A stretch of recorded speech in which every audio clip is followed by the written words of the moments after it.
This program is brought to you by Link TV for educational and non-commercial use only.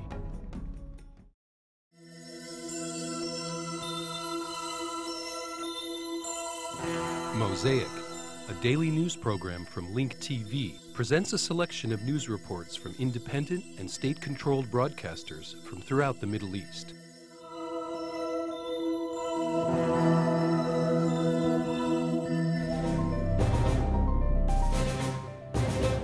David Petraeus, the commander of the U.S. Armed Forces in Iraq, said that the Iranian ambassador in Iraq is a member of the Quds force, which is affiliated with the Iranian Revolutionary Guards. Petraeus accused Iran of supplying advanced weapons to militias, which are attacking U.S. forces. Details in this report by Emil Al-Qubaisi. Hassan Kadhimi Qumi, Hassan Khatami Qumi is Iran's main political man and top diplomat in Iraq. Months ago, Qumi sat next to the American ambassador. He spoke with him as a diplomat. Here, they were sitting at the table discussing mutual concerns.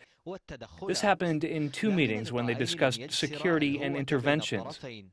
However, the two meetings did not narrow the gap between the two sides, rather they made the situation worse.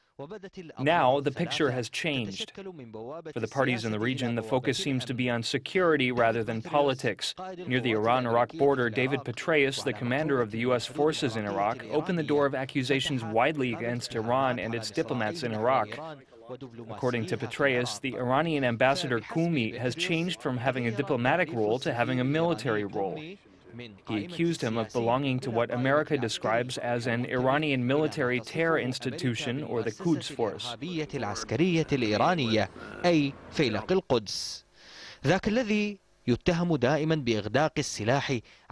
Quds force has been accused of generously supplying weapons to armed groups in Iraq. Among the most significant arms shipped to Iraq are armor-piercing bombs that result in more than 70% of U.S. casualties. Meanwhile, the issue remains on the front burner of the U.S. administration, which says that it has evidence proving that Iran has killed U.S. soldiers as well as some Iraqi governors in the south. The U.S. has troops in Iraq and fears for their safety in the event it attacks Iran. أمريكا لها جنود بالعراق تخشى عليهم إذا ما هي أقدمت على شيء تجاه إيران. By the same token, Iran, which is very close to the political and security institutions presiding over Iraq, has the ability to create change in the country. Both the U.S. and Iran have strengths and weaknesses in Iraq, and any harm done to either one will have, without a doubt, a negative impact on the country as a whole. Then, the armed struggle will be the final judge of who really has power in Iraq. وسيكشف الصراع المسلح عندها لمن النفوذ الحقيقي في العراق.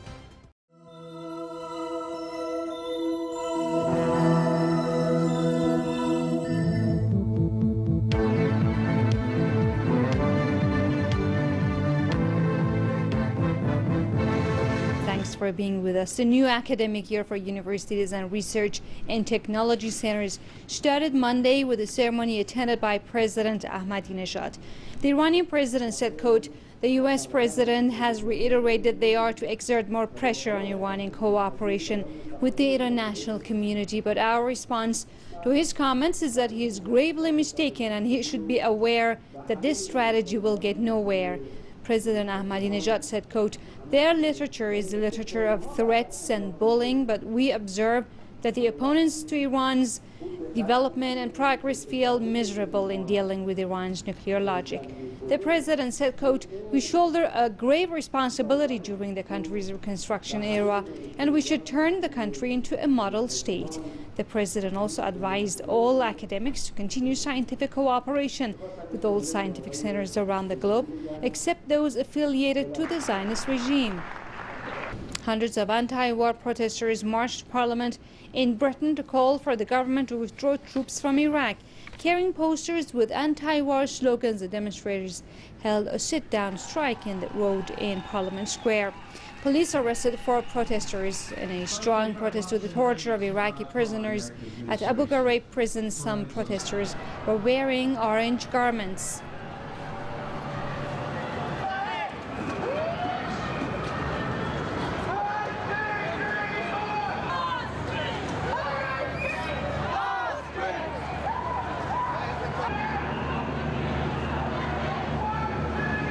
the conditions on the ground.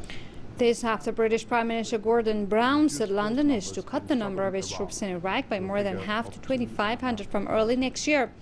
In a long-awaited statement of Parliament, Brown said force levels will be drastically reduced. And in Iraq, a suicide bomber killed at least 14 people, including 3 policemen, when he detonated his truck bomb outside a police station near the Iraqi town of Samarra. The attack in Dajani, north of Baghdad, destroyed 4 cars and wounded another 26 people, among them police and civilians. It came after a series of bomb attacks left at least 6 people dead and dozens wounded in Iraq, including a second strike near the Polish embassy within a week. Meanwhile, a suicide car bomber struck at a checkpoint outside Tikrit, wounding 6 police and 2 civilians.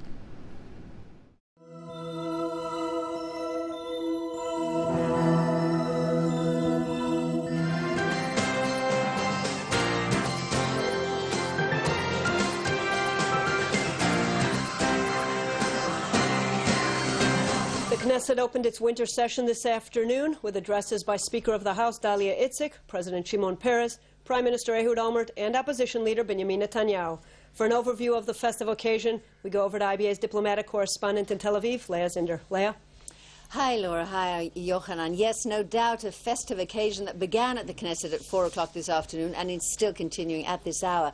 In fact, just 1 hour ago, it all started, and it was a rare opportunity to see most of the Knesset members actually in the chamber at the same time, and the visitors' gallery packed with guests. But beyond the pomp and circumstance, there is a sense that this winter session will be a momentous one. It's the longest of all the sessions, close to 6 months. It contains the always hazardous need to win Knesset approval for the state budget proposal, which is being presented to the legislators today. But this time there's even more at stake, the sense above all of fateful decisions that may be made, both in talks with Palestinians and on the security front, whether in Gaza, in the north or in Iran, that could change the political situation. House Speaker Dahlia Itzik this afternoon renewed her call for the formation of a national unity government. But for now, the opposition on the left and right have lost no time and are beginning this winter session with 4 motions of no confidence in the government, and they will be debated in the House this evening. They won't pass, but there is a question mark over the continued existence of the Olmert-led government and therefore of the 17th Knesset. I believe the last 6 governments in Israel have fallen during the winter Knesset session, and as we know, Olmert faces numerous threats to his tenure. Just last night, Labour leader and Defence Minister Ehud Barak said he believes 2008 will be the year of new elections in Israel, but so far, Olmert has confounded the pundits as well as his rivals. His majority in the Knesset on this opening day is still robust and it's solid. Yochanan and Laura, back to you. Leah, today was the first opening address to the Knesset by President Shimon Peres. Any surprises from the president? Yes, I think so, Yochanan. The president did come out in favor, of course, of the upcoming peace conference in Annapolis. He called it a window of opportunity for peace. But within seconds, Peres went on to social and, very interestingly and importantly, I thought as well, to ecological issues, calling on Israel to be at the forefront of the Green Revolution. But then Peres went on to devote most of the rest of his address to a blistering attack on Iran and its president, Ahmadinejad, decrying the Iranian leader's cruel persecution of his own people while his economy crumbles and drug abuse escalates. Peres delivered a litany of Iranian crimes against homosexuals, women, dissidents, writers. All this, said Peres, while the Iranian president lies to the whole world and secretly continues to develop nuclear power and long-range weapons, supports Hezbollah and tries to destroy chances for peace with the Palestinians. Some say we should begin a dialogue with this tyrannical regime, Peres said. Chamberlain, he stressed, thought the same thing. Peres then went on to say that terror and pollution are the greatest threats to mankind today. Yochanan. Leah, Prime Minister Olmert has been pretty tight-lipped about his negotiations with PA President Mahmoud Abbas. Did he reveal anything in today's address? Well, of course, Olmert's address was the most important of the day, and to answer your question, no concrete details of the peace talks. The Prime Minister continues to hold his cards very close to his chest. Olmert defended his negotiations with Mahmoud Abbas and other Fatah leaders. He stressed they have never taken part in any terror activity against Israel. I am aware of all the dangers, Olmert said. I know as well as all the Knesset members that the situation on the ground will have to determine the rate of progress in the peace talks. Israel has excellent excuses was not to talk to the Palestinians, he said, including the intolerable rocket attacks in the south. He stressed we have no intention of living with the situation. He did not explain what he plans to do about it. He stressed that Hamas is active on the West Bank as well as in Gaza, and then said, I wish to say in the clearest terms, I'm determined to give a chance to a negotiating process with the PA president. Any other option, said Olmert, will lead to blood, to tears, and will not serve Israel's interest.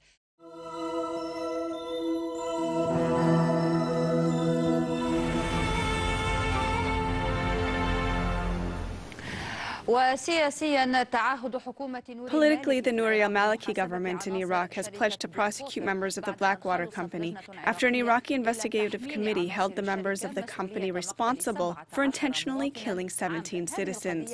This issue continues to draw reactions in Baghdad and Washington and sheds light on the nature of the work of these private security companies. الرئيس الأفغاني حامد كارزاي ينجو من محاولة اغتيال. Afghan President Hamid Karzai survives an assassination attempt which was foiled by private security personnel. An oil field in Nigeria comes under attack. Those protecting it were foreign guards. This is the positive face of private security companies. The latest Blackwater case in Iraq is one of the negative aspects of these companies, whose members go by another name, mercenaries. An incident occurs typically when our men fear for their life, when they're not able to extract themselves from the situation. They have to use sufficient defensive fire. From the 1950s to the late 1970s, mercenaries carried out small and limited missions in developing countries and other tense areas at the expense of intelligence agencies or large companies. The end of the Cold War, after the collapse of the Soviet Union, led to an increased role for mercenaries. During the Cold War, there were two powers that maintained balance in different parts of the world. However, the name mercenaries eventually changed to be called private army, whose members worked for private companies and have different nationalities. This has become a major industry that yields $120 billion annually and which carries out activities in nearly 50 countries. It is the fastest growing industry in the world. Countries that resort to using the services of private security companies do so in order to limit human losses among their own armies and so as not to engage their militaries in battles and violent actions that stray from their basic principles. Walid Saliba, Al-Arabiya. Walid Saliba, Al-Arabiya.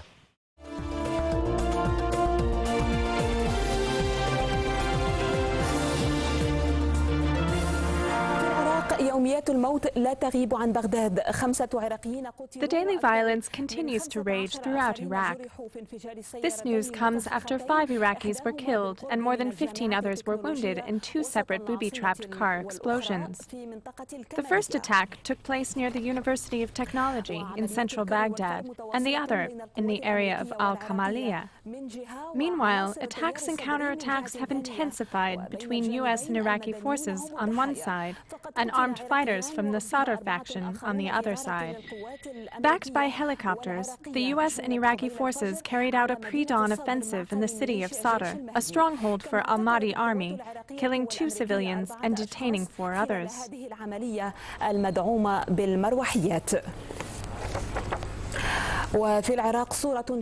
Meanwhile, a new painful image of Iraqi women behind bars has emerged. These women were detained without being indicted or charged. During a recent visit to Al-Qathamiya prison, the Iraqi Vice President, Tariq al-Hashimi, listened to the testimonies of some of these women. Abd al-Latif Omar reports.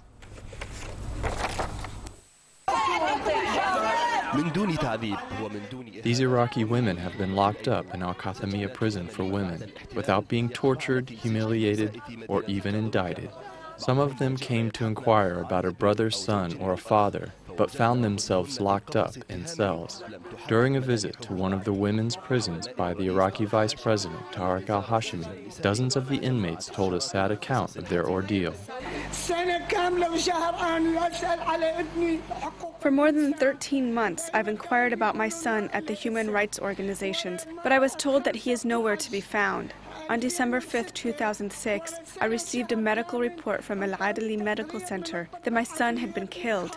They burned and tortured him. It's all in this medical report from Al-Adli Hospital.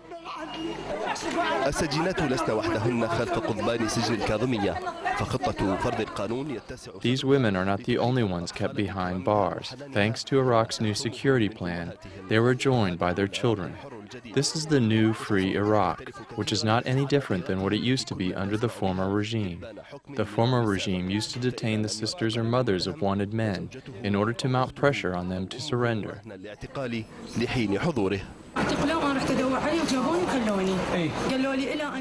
They arrested and assaulted me. They told me that they will keep me in prison until my husband is captured.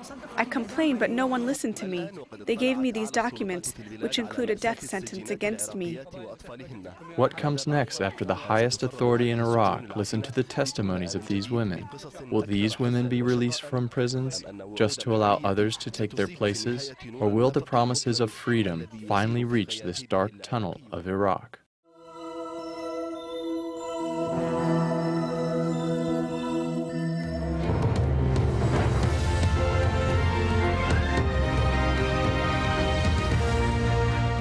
Basra in the south of Iraq is beset with infighting between Shia groups, and it's changed the landscape there. Control over key elements like police, oil and politics are all disputed, which makes announcements like the one we're expecting from British Prime Minister Gordon Brown on the future of soldiers in Basra all the more significant. Al Jazeera travelled there and found a culture dominated by Iranian-influenced religion and fear. Sebastian Walker has our report. A fiery sermon and a congregation in thrall, many wearing the black shirts of Muqtada al-Sadr's Mehdi army militia. This is the Basra the British have left behind, a city dominated by enforcers of an ultra-conservative brand of Shiite Islam.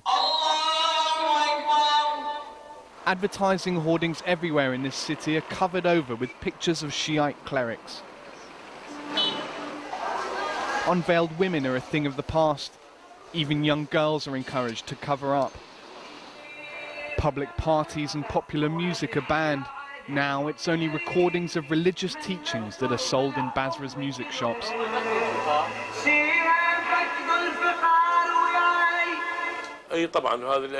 Yes, music cassettes have now disappeared. There is now greater interest in religious tapes. We've not been selling musical cassettes for a while now.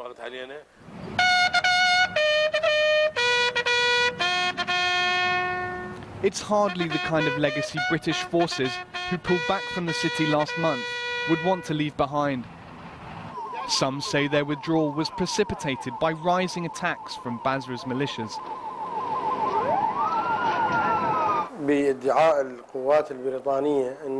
The British claim to have withdrawn according to their own tactics and schedules.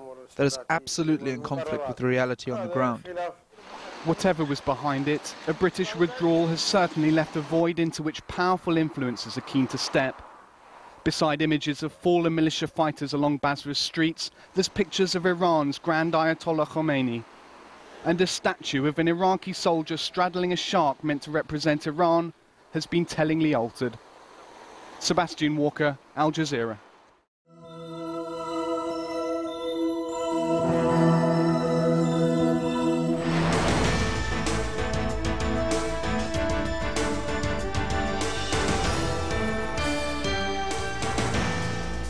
Thousands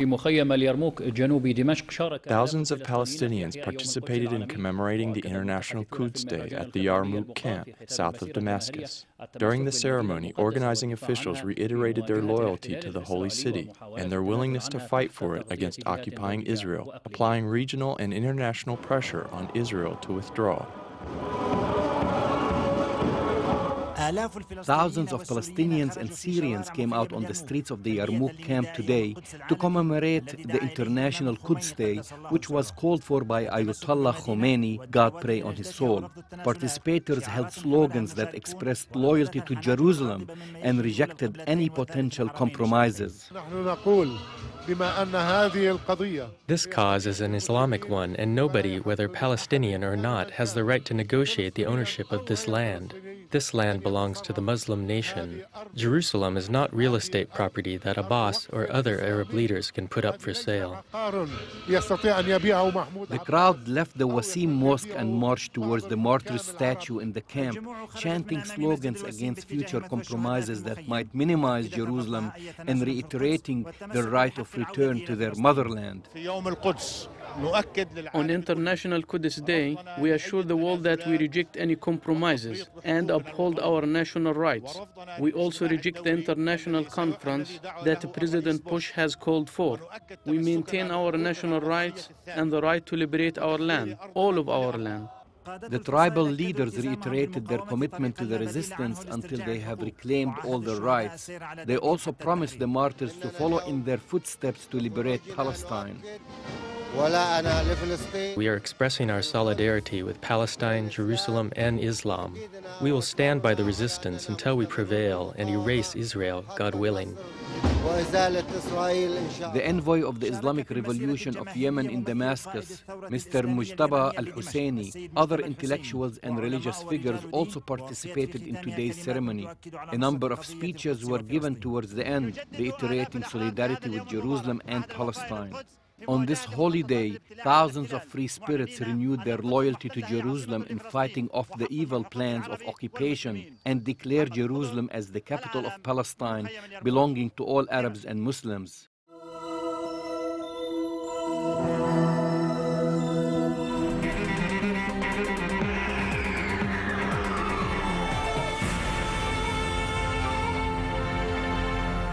طالما أن السياسيين لا يزالون يفشلون تماما في رفع الحواجز الإسرائيلية. Politicians are unable to remove Israeli checkpoints from Palestinian areas.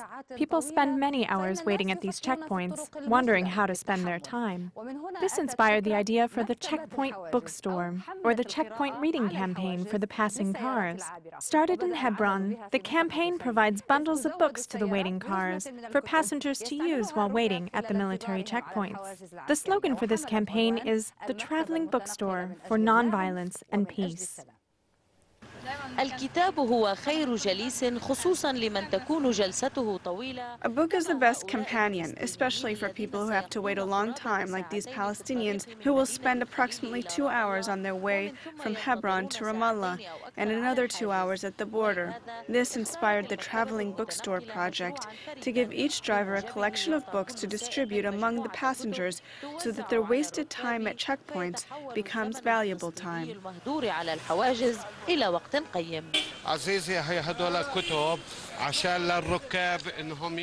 These are books for the passengers to read and spend their time. That way they can keep their tempers under control at the checkpoints and resist the wrath of occupation by reading at checkpoints. Here is a collection of books for the passengers to enjoy. Blessed Ramadan, and may God be with you.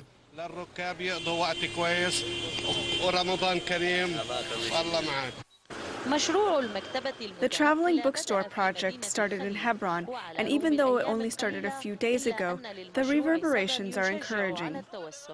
The trip from Hebron to Ramallah takes an hour to an hour and a half, so we developed this sweet project for our passengers to have fun on the way, the Traveling Bookstore Organization for Peace and Nonviolence. We'll pass out some books and booklets to you so that you can enjoy it on your way, and when you're finished with them, you can return them to us. This book is about horses and horseback riding. Why does it interest you? I need to read it first. I still do not know what's in it. God willing, it will be good. It's a nice idea. Even though we live under harsh conditions, have a bad economy, social issues, and so on, maybe we can temporarily forget, not that we can ever really forget. Iqra, which means read, was the first verse from the Quran that was revealed to the Prophet Muhammad. It highlights the importance of reading. In situations like these, reading could even be seen as a practice with spiritual dimensions. The Palestinian people exert much of their energy at military checkpoints. This noble initiative shows that goodness and wisdom can be gained even in the most difficult situations. It also puzzles the occupier with a new way of resistance. Rima Mustafa, Al Arabiya.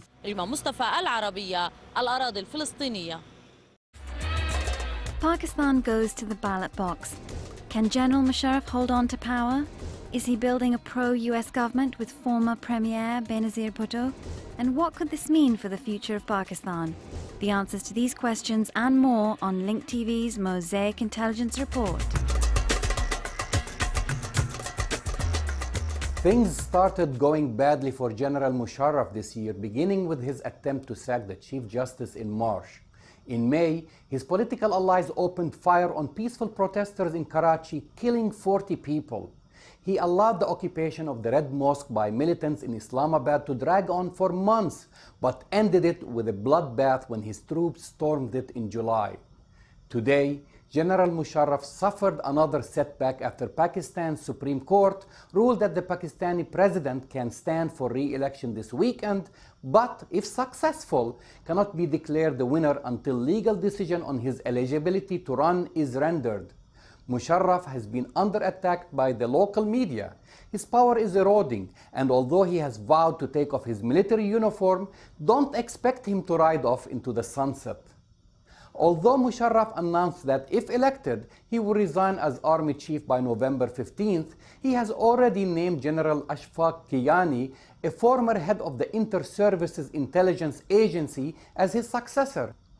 He also appointed another trusted deputy, Lieutenant General Tariq Majid, to be his new third in command.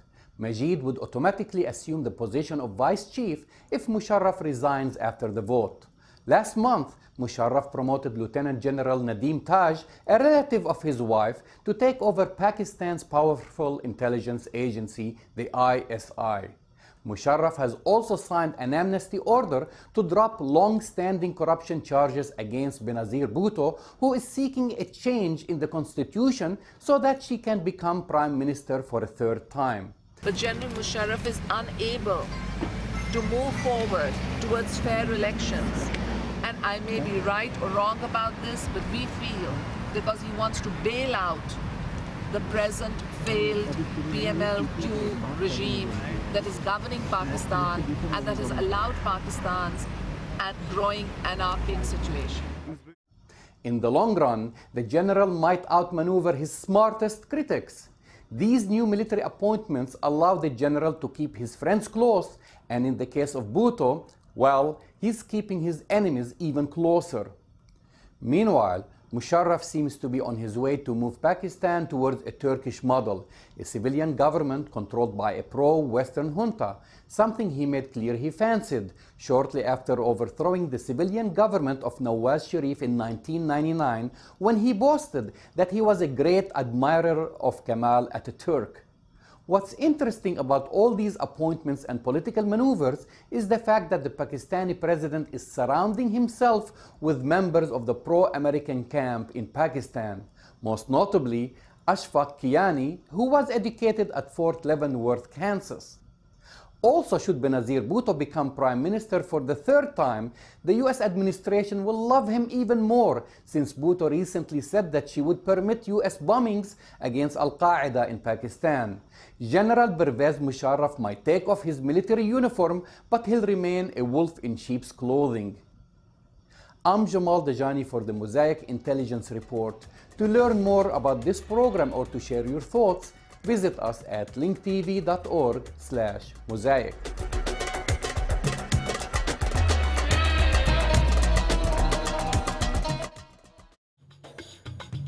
Get more news about the Middle East online at linktv.org/mosaic. The Mosaic webpage offers a complete archive of Mosaic programs, program transcripts, the Mosaic video podcast, and the Mosaic Intelligence Report, a weekly analysis of the hottest stories from the Middle East. The views expressed on Mosaic are those of the participating broadcasters, not Link TV or its sponsors. The production of Mosaic is made possible with the support of viewers like you. Thank you.